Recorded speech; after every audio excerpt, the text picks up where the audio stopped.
আসসালামু আলাইকুম রহমতুল্লাহি ওবরকাতুহু। সম্মানিত দর্শক, আওয়ামী লীগ জমানাতে ২০০৯ সনে যে পিলখানা হত্যাকাণ্ড ঘটেছিল বা বিডিআর বিদ্রোহ ঘটেছিল, হোয়াট এভার মেবি, এটা বাংলাদেশের ইতিহাসের অন্যতম একটি কালো অধ্যায়। এরকম একটা দুঃখজনক ঘটনা, যে দুঃখজনক ঘটনার প্রেক্ষিতে একটি ঐতিহ্যবাহিনী বাহিনীর বিডিআর, বাংলাদেশ রাইফেলস, সেই ব্রিটিশ জমানা থেকে এই নামটি চলে আসছে। তো সেই নামটিকে বাদ দিয়ে নতুন একটি নাম দেওয়া হয়েছে বিজিবি। তো সেই যে বিডিআর, যেটির ধারাবাহিকতা, ট্রেনিং, সব কিছু সেই ব্রিটিশ জমানা থেকে চলে আসছিল। পাকিস্তান জমানাতে সেটা ছিল যে নাম, ওই একই নামে পরিবর্তন করে বিডিআর হয় স্বাধীন বাংলাদেশে। আমি অনেক দিন বিডিআরের মধ্যে, আমি যখন ঢাকা কলেজে পড়ি অথবা ঢাকা বিশ্ববিদ্যালয়ের ফার্স্ট ইয়ারে পড়ি, আমার ঠিক মনে নেই, বেশ কিছুদিন বিডিআরে থাকার সুযোগ হয়েছিল। আমার এক আত্মীয় ওখানে চাকরি করতেন, আমি তার বাসায় থাকতাম। তো সেই বিডিআরের ভেতরকার, একেবারে পিলখানার ভেতরকার যে পরিবেশ এখন আমার চোখের মধ্যে ভাসে। দ্বিতীয়ত, আমার যে বাসাটি ঢাকাতে, আমার যে ধানমন্ডির বাড়ি, এটি একেবারে বিডিআরের লেকের পাড়ে। এপাশে একেবারে নাইম ঢাকা কলেজের গলির একদম শেষ বাড়িটা, ওখানে আমি থাকি। এরপর তৃতীয়ত, যে এই ঘটনাটি যখন ঘটেছে তখন আমি সংসদ সদস্য। চতুর্থত, এই ঘটনা যেদিন ঘটল সেটি সকালে যখন ঘটেছে, সেই সময়টিতে আমরা একটা ট্রেনিংয়ে ছিলাম।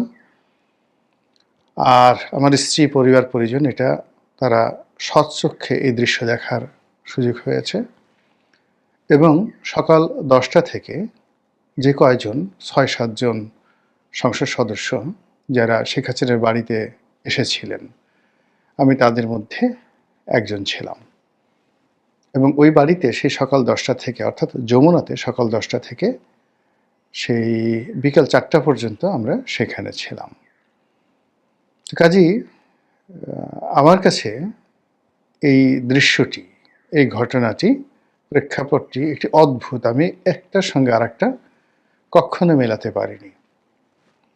আমার মধ্যে যে ভয় ছিল, যে আতঙ্ক ছিল, ক্ষমতা হারানোর যে আতঙ্ক কাজ করেছিল, এবং ওই দিন বা ওই রাতে মন্ত্রীপাড়ার যে দৃশ্য, যেটা আমি দেখেছি এবং ক্ষমতার একদম কাছাকাছি থেকে যা কিছু দেখেছি, তার সঙ্গে পরবর্তীকালে আরও কয়েকটি ঐতিহাসিক ঘটনা ঘটেছে।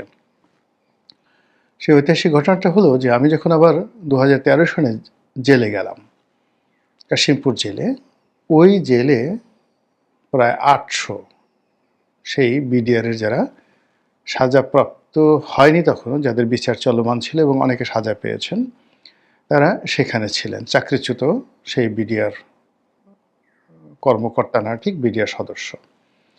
তো তাদের সঙ্গে খুব অন্তরঙ্গ পরিবেশে কথাবার্তা বলার সুযোগ হয়েছে এবং ভিতরে যে আসলে কি হয়েছিল সেই বিষয়গুলো নিয়ে আমি অন্তত 300-400 জন লোকের সাক্ষাৎ নেয়ার আমার সুযোগ হয়েছিল। জেল থেকে বেরোয় আমি একটা বই লিখি, এমপির কারাদহন, যে বইটি বাংলাদেশ প্রতিদিন পত্রিকাতে অনেক দিন ছাপা হয়েছিল নিয়মিতভাবে। তো সেখানে এই কথাগুলো ছাপা হচ্ছিল এবং ওটা সম্ভবত সরকারের যারা লোকজন রয়েছেন তারা ওইটা সহ্য করতে পারেননি। ফলে ওই বইটির অর্ধেক অংশ বাংলাদেশ পত্রিকায় ছাপা হয়েছিল, আর বাকি অংশ সেই পত্রিকা কর্তৃপক্ষ 2013 সনে ছাপাতে পারেনি। যা হোক, সেটি বই আকারে ছাপা হয়েছে, অনেক মানুষ পড়েছেন।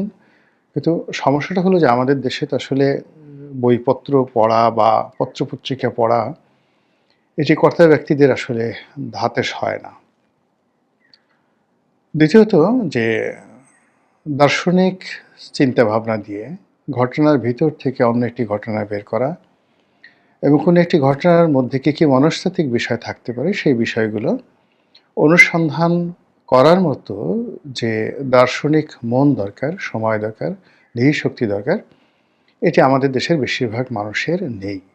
ফলে আমাদের দেশে অনেক মানুষ তৈরি হয়েছে, গোপাল ভাঁড় তৈরি হয়েছে, মীর জাফর তৈরি হয়েছে, ইয়ার লতিফ, রায়দুর্লভ তৈরি হয়েছে, কিন্তু একজন ইবনে খালদুন, একজন হেগেল, একজন কার্ল মার্কস আমাদের এই বাংলার জমিনে কখনো তৈরি হয়নি। আমাদের সর্বোচ্চ দার্শনিক সেটা হলো আহমদ ছফা। আমাদের সর্বোচ্চ দার্শনিক এখন সেই আহমেদ ছফার যে ছাত্র ডক্টর সলিমুল্লাহ খান। এর উপরে আমরা আসলে যেতে পারিনি। এনিওয়ে, এখন এই যে বিডিআরের প্রসঙ্গ নিয়ে কথা বলছি এই কারণে যে ডক্টর মোহাম্মদ ইউনূস সরকার ক্ষমতা আসার পরে সকলের একটা দাবি ছিল যে এখানে মানুষের যে সন্দেহ, যে অবিশ্বাস এবং মানুষের যে একটা সেন্টিমেন্ট, এটা বিডিআর হত্যাকাণ্ড বা বিদ্রোহ, তার পরবর্তীতে এটার পুনর্গঠন এবং এটা নিয়ে আওয়ামী লীগ সরকার যে একটা তদন্ত রিপোর্ট করেছিল সেটা, এবং যে বিচার কার্য, মানে এটা কোনো অবস্থাতেই মানুষের আবেগের সঙ্গে যায়নি, বিশ্বাসের সঙ্গে যায়নি। এটার সঙ্গে কতটা ফ্যাক্ট ছিল, কতটা ফ্যাক্ট ছিল না, এটা পরের ব্যাপার। যেটা ছিল, যখন এই ঘটনাটা ঘটল, তারপরে দেশে দেশের বাইরে একটা নিদারুণ প্রচারণা। সেটা হলো এই কাণ্ড ঘটিয়েছে ভারত। দ্বিতীয় প্রচারণা হলো সেটা 2009 দর্শনে ব্যাপক প্রচারণা, ভারত এই ঘটনাটা ঘটিয়েছে। আর এই ভারতের এই কর্ম ঘটানোর জন্য সেনাবাহিনীর মধ্যে ভারতের যারা এজেন্ট ছিলেন তারা, স্বয়ং শেখ হাসিনা এবং তার যে সকল রাইট হ্যান্ড ছিলেন, যেমন তাপস, তারপরে সেই জাহাঙ্গীর কবির নানক, মির্জা আজম, ওনারা রাজনৈতিকভাবে এই বিষয়গুলো অর্গানাইজ করেছেন। তারপর জনাব সোহেল তাজ, সাবেক স্বরাষ্ট্র প্রতিমন্ত্রী, তিনি এই ঘটনার সঙ্গে জড়িত, আর সাহারা খাতুন তো মরে বেঁচেছেন। এই জিনিসগুলো প্রচারটা চলছিল 2009 সাল থেকে। আওয়ামী লীগ শত চেষ্টা করেও এই প্রচারণার বিরুদ্ধে একটা ন্যারেটিভ তৈরি করতে পারেনি। 2 নম্বরে হলো যে পরবর্তীতে যখন আওয়ামী লীগের ক্ষমতা নিরঙ্কুশ হয়ে গেল 2016-17 সনের পর থেকে, তখন এই বিডিআর মিউটিনিটি, এই বিষয়টিকে তারা পাত্তাই দিতে চায়নি। যা হোক, যখন ডক্টর মোহাম্মদ ইউনূস আসলেন, আসার পর এই বিডিআর হত্যাকাণ্ডের বা বিডিআর মিউটিনি, বিদ্রোহ যেটা, এটাকে নিয়ে একটি তদন্ত কমিশন গঠন করা হলো এবং সেই তদন্ত কমিটির প্রধান রূপে জনাব ফজলুর রহমান নামক একজন কর্মকর্তা, যিনি একসময় বিডিআরের ডিজি ছিলেন, একজন মেজর জেনারেল। তো তিনি সামাজিক মাধ্যমে বেশ জনপ্রিয়, স্ট্রেট ফরওয়ার্ড কথাবার্তা বলেন, টুপি পরেন, সম্ভবত একসময় মাদ্রাসায় পড়তেন। অনেকে তাকে জামাতের রিক্রুট, জামাত ঘেঁষা, এরকম ন্যারেটিভ দেওয়ার চেষ্টা করেন বা ট্যাগ দেওয়ার চেষ্টা করেন। আমি ভদ্রলোককে ব্যক্তিগতভাবে চিনি না, তবে তার কথাবার্তা শুনলে মনে হতো যে তিনি বেশ রাগী একজন মানুষ, ড্যাশিং হিরো। তারপর এত কিছু চিন্তা ভাবনা করেন না, লাইক আদার মিলিটারি অফিসার। তিনি খুব স্ট্রেট ফরওয়ার্ড ওয়েতে কথা বলেন, তার মধ্যে ভারত বিদ্বেষ প্রবল। তিনি মনে করেন যে বাংলাদেশের হাতে যে ক্ষমতা রয়েছে এবং জিও পলিটিক্যাল কারণে বাংলাদেশের যে শক্ত অবস্থান আছে, এটাকে পুঁজি করে যদি ভারতের 7 সিস্টার আক্রমণ চালানো হয়, এমনকি মায়ানমারে যদি আক্রমণ চালানো হয়, তাহলে এই যে এখন রোহিঙ্গাদের যে সমস্যা, জনাব ফজলুর রহমানকে যদি সেনাবাহিনীর প্রধান করা হয় অথবা তাকে যদি নিরাপত্তা উপদেষ্টা করা হয়, তিনি একেবারে প্রথমে যে কাজটি করবেন সেই কাজটি হলো তিনি একেবারে এই আরাকান আর্মির সঙ্গে যুদ্ধ করবেন এখন, বা আগে সেই মায়ানমারের আর্মির সঙ্গে যুদ্ধ করবেন, যুদ্ধ করে পুরো সেই রোহিঙ্গা অঞ্চল এটি তিনি দখল করে নেবেন এবং বাংলাদেশের সঙ্গে একীভূত করে ফেলবেন। এই কথা তিনি খুব স্ট্রেট ফরওয়ার্ড ওয়েতে গত কয়েক বছর যাবৎ টেলিভিশনে তিনি বলে আসছেন। দ্বিতীয়ত, তার সময়টিতে ভারতীয় যে বর্ডার সিকিউরিটি ফোর্স বিএসএফ, সেই বিএসএফের সঙ্গে বিডিআরের একটা সংঘর্ষ হয়েছিল এবং সেই সংঘর্ষে বিএসএফের ব্যাপক ক্ষয়ক্ষতি হয়েছিল এবং ধরে নেওয়া হয় যে ওই যুদ্ধের সকল যে কৃতিত্ব, ওটাকে যুদ্ধ বলবেন না ওটাকে সংঘর্ষ বলবেন সেটা পরের ব্যাপার। ওটা জনাব ফজলুর রহমানকে একটা বীরত্বের পর্যায়ে নিয়ে গেছে এবং বিডিআরের যারা সাধারণ সদস্য সবাই মনে করেন যে সেনাপতি যদি থাকতে হয় তাহলে ফজলুর রহমান সাহেবের মতোই থাকতে হয়। তো ভদ্রলোকের সঙ্গে আমার সরাসরি কখনো দেখা হয়নি, কথা হয়নি। তো তিনি টেলিভিশন টক শোতে আসেন, বিশেষ করে যে সকল ইসলামপন্থী বা দক্ষিণপন্থী ইউটিউব চ্যানেলগুলো রয়েছে তাদের পছন্দের মানুষ জনাব ফজলুর রহমান। তিনি অ্যাভারেজ বাঙালির চেয়ে লম্বা মানুষ একটু সরল সোজা হয়, এত প্যাঁচগোছ তারা বোঝে না। আমাদের দেশে লম্বা মানুষদেরকে বেকুব বলে বেশিরভাগ মানুষ, কিন্তু যেহেতু তিনি সেনাবাহিনীর একজন বড় কর্তা ছিলেন, তাকে এই কথা না বলে তাকে তিনি অন অ্যাভারেজ ক্রিটিক্যাল না, সহজ সরল স্ট্রেট ফরওয়ার্ড আপনি বলতে পারেন। কিন্তু আমাদের দেশে লম্বা মানুষ নিয়ে নানা রকম কথা আছে। আলতাফ হোসেন চৌধুরীকে তো আপনারা চিনেন, সেই পটুয়াখালীর এমপি, সাবেক বিমান বাহিনী প্রধান। তো তার সঙ্গে একজন স্থানীয় রাজনীতিবিদ, বেশ লম্বা চূড়া। ফজলুর রহমান সাহেবের মতোই লম্বা।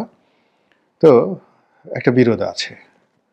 তো সেই বিরোধের প্রেক্ষিতে তিনি সেই লম্বা ভদ্রলোকের বরিশালের আঞ্চলিক ভাষায় নাহল গাছ হিসেবে ডাকেন। নাহল গাছ মানে নারকেল গাছ।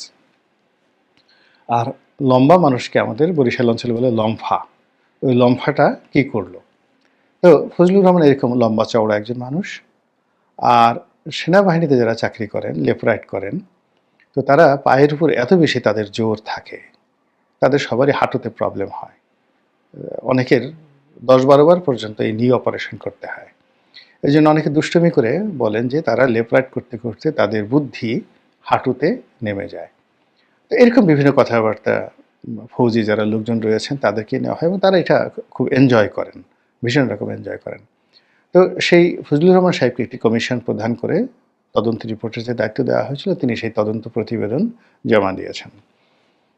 এই প্রতিবেদনের সত্য মিথ্যা, বাস্তবতা বা বাস্তবায়ন, আগামীতে এটা কীভাবে বাস্তবায়ন হবে, এই বিষয়গুলো নিয়ে আমি কোনো মন্তব্য করব না।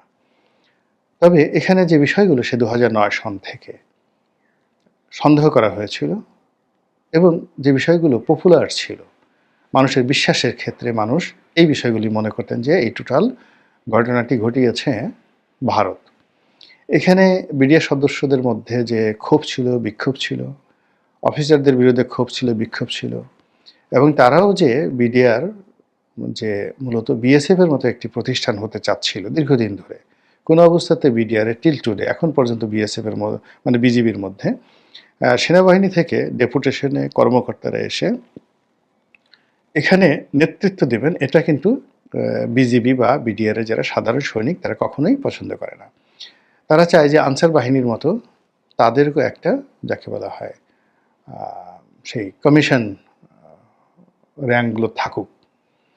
এটা সেই কোনো মিলিটারি একাডেমির মাধ্যমে হতে পারে, সেটা পুলিশ একাডেমির মাধ্যমে হতে পারে, সেটা বিসিএস এর মাধ্যমে হতে পারে, এরকম তাদের একটা দাবি দীর্ঘদিন ধরে ছিল। দ্বিতীয়ত যে চাল ডাল যে প্রজেক্ট যেটা শুরু হয়েছিল 111-এর সময়, এটা নিয়ে সকলের মধ্যে বিস্তর মানে যাকে বলা হয় অভিযোগ ছিল। অনেকের আঙ্গুল ফুলে কলা গাছ হয়ে যাচ্ছিল, অনেকে আকণ্ঠ দুর্নীতিতে নিমজ্জিত হয়ে যাচ্ছিল এবং এই যে বিডিআরে যারা সাধারণ মানে এই ডাল ভাত কর্মসূচির জন্য যারা শ্রম দিতেন, তাদের কর্মকাণ্ড অনেকটা রাস্তার সেই ঠেলাগাড়ির চালক, লেবার, কুলি, মুটে মজুরের মতো হয়ে গিয়েছিল। তারা তরিতরকারি বিক্রি করতেন, এগুলো বস্তা মাথায় নিয়ে যেতেন। এই কর্মকাণ্ডগুলো তৎকালীন বিডিআরের যারা সিপাহী তারা এটা মেনে নিতে পারেননি। এনিওয়ে, তো এই অনেকগুলো বিষয় ছিল যে বিষয়গুলো এই তদন্ত প্রতিবেদনে কিভাবে এসেছে এটা বলতে পারবো না, কিন্তু এখানে যেগুলো পপুলার, একেবারে জনপ্রিয়, যেগুলো আশা করা হয়েছিল, যেগুলো আশঙ্কা করা হয়েছিল এবং জনমনে যারা আওয়ামী লীগ বিরোধী, যারা ভারত বিরোধী, তাদেরকে স্বস্তি দেওয়ার জন্য যে ধরনের বক্তব্য থাকা দরকার ছিল, প্রায় সবগুলো বক্তব্য টু দি পয়েন্টে এখানে সন্নিবেশিত করা হয়েছে। এর ফলে সেনাবাহিনীর সঙ্গে বিজিবির সম্পর্ক বা তৎকালীন বিডিআরের সম্পর্ক, এমনকি বর্তমান সেনা প্রধানের সঙ্গে এই সংঘর্ষের, এই বিদ্রোহের কি সম্পর্ক রয়েছে। আওয়ামী লীগের সঙ্গে এই বিদ্রোহের যে সম্পর্ক, এটি এখানে স্পষ্ট করা হয়েছে এবং এখানে সরাসরি ভারতকে দায়ী করা হয়েছে বাই নেম, যে তারা বাংলার মাটিতে সৈন্য পাঠিয়ে, গুপ্তচর পাঠিয়ে এবং এখানকার পলিটিক্যাল যারা লোকজন রয়েছে তাদেরকে মোটিভেট করে এইরকম একটি জঘন্য হত্যাকাণ্ড তারা চালিয়েছে, প্রথমত বিডিআরকে ধ্বংস করার জন্য, যেন তারা কোনো অবস্থাতেই বিজিবির সঙ্গে মানে বিএসএফের সঙ্গে আগামীতে কোনো যুদ্ধ, সংঘাত, সংঘর্ষ করতে না পারে, অথবা সীমান্তের ওপারে বিজিবি মানে বিএসএফ যখন মানে প্রকাশ্যে মলত্যাগ করে, ওপেন এয়ার, এটা তো ভারতীয়দের একটা অভ্যাস, তো তখন যেন বিজিবি বা বিডিআর তারা ঢিল ছুঁতে না পারে, হাসতে না পারে, বা যারা অতিরিক্ত ভারতপ্রীতি তারা যেন গিয়ে তাদের একটু শৌচকর্ম করে দিতে পারে, এরকম যেন একটা দাসত্বের মনোভাব থাকে। এই মনোভাব তৈরি করার জন্য বিডিআরের মেরুদণ্ড ভেঙে দেওয়ার প্ল্যান ভারত করেছে। এই প্রতিবেদনের মাধ্যমে সেটা শতভাগ নিশ্চিত করে দেওয়া হয়েছে। দ্বিতীয়ত, যে সেনাবাহিনীর ৫৭ জন কর্মকর্তা হত্যার মাধ্যমে সেনাবাহিনীর মধ্যে এক ধরনের ভয়, আতঙ্ক, দ্বিধা বিভক্তি তৈরি করে দেওয়া হয়েছে। তো এনিওয়ে, জনাব ফজলুর রহমান যে কাজটি করেছেন, সেই কাজ এখন তার যারা সমর্থক রয়েছেন, তিনি তো যে কমিউনিটিকে রিপ্রেজেন্ট করেন, সেই কমিউনিটির পীর হজরতুল আল্লাম, তাকে অনেকেই মহামানব মনে করেন। তো ভবিষ্যতে সেই গ্রুপটি, দক্ষিণপন্থী গ্রুপটি যদি ক্ষমতা আসে, তিনি হয়তো দেশের নিরাপত্তা উপদেষ্টা হবেন, স্বরাষ্ট্রমন্ত্রী হবেন, বা আরও অনেক কিছু হবেন। তো তার সেই যে শ্রমলব্ধ কমিশনের রিপোর্ট, এটি একটা ইউনিক প্রোডাক্ট। এই প্রোডাক্টটি আমি অনেকগুলো বিখ্যাত কমিশনের রিপোর্ট পড়েছি। কিছু রিপোর্ট তো সাহিত্যের মানে এত উঁচু পর্যায়ের, তার মধ্যে উইলিয়াম হান্টারের সেই বিখ্যাত দ্য ইন্ডিয়ান মুসলিম, দুনিয়া কাঁপানো একটি প্রতিবেদন, ওটাও পড়ার আমার সুযোগ হয়েছে। তো ফজলুর রহমান সাহেবের এই প্রতিবেদনটি বই আকারে ছাপা হোক, আমরা পড়ি, আর এই প্রতিবেদনের আলোকে যে সকল সুপারিশগুলো করা হয়েছে সেগুলো বাস্তবায়ন হোক, আর যাদেরকে ইন্ডিকেট করা হয়েছে এই ঘটনার জন্য যারা দায়ী, তাদের বিচার হোক, দৃশ্যমান বিচার হোক, আর যারা পালিয়ে আছে তাদেরকে ধরে এনে বিচার করা হোক, এবং সেই বিচার করার ফলে কি পরিবেশ পরিস্থিতি তৈরি হয় সেটাই দেখার আশায় রইলাম। আসসালামু আলাইকুম রহমতুল্লাহি ওয়া বারাকাতুহু।